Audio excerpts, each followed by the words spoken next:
క్రీస్తునందు ప్రియమైన సజీవవాహిని శ్రోతలందరికీ మన ప్రభువును రక్షకుడైన యేసు క్రీస్తు నామములో శుభములు తెలియజేస్తా ఉన్నాను. అనుదిన అవసరతలు అనే అంశాన్ని ఈరోజు మనం ధ్యానించుకుందాం.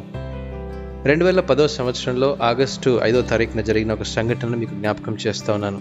అటకామా ఎడారి ప్రాంతంలో కొపియాపో సమీపంలో ఒక సంఘటన జరిగింది. దాదాపు 2300 అడుగుల లోతున ఉన్న గనిలో గనిని త్రవ్వే 33 మంది అకస్మాత్తుగా చిక్కుకొని పోయారు. ఆ రోజుల్లో ఏం జరగబోతుందని ప్రపంచం దృష్టంతా వారిపైనే ఉంది.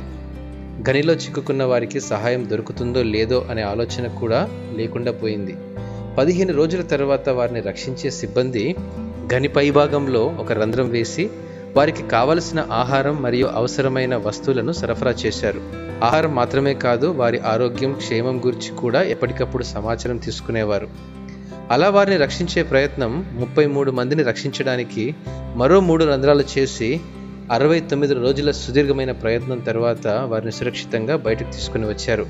ఈ వార్తను వీక్షించేవారు సంతోషించి గట్టిగా ఊపిరి పీల్చుకున్నారు.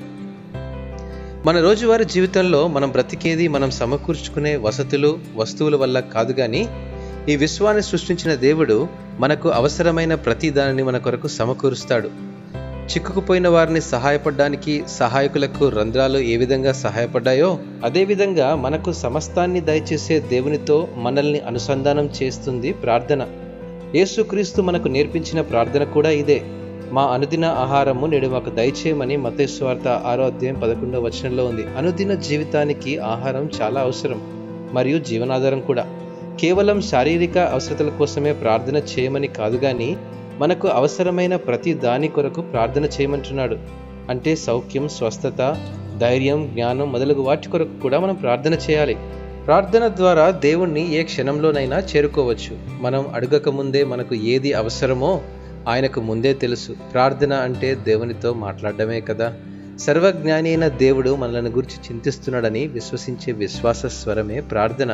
కాబట్టి దేవుణ్ణి ప్రార్థించి మనకు కావలసిన ప్రతి అవసరతలను గురించి అడిగినప్పుడు దాన్ని తప్పకుండా దయచేయగలని గమనించాలి. ఎందుకంటే కీర్తనకారుడు అంటాడు 145వ అధ్యాయము 18వ వచనంలో, తనకు మొర్రపెట్టు వారికందరికీ, తనకు నిజముగా మొర్రపెట్టు వారికందరికీ యెహోవా సమీపముగా ఉన్నాడు. దేవుడు ఈ వాక్యమును దీవించుగాక. ఆమేన్.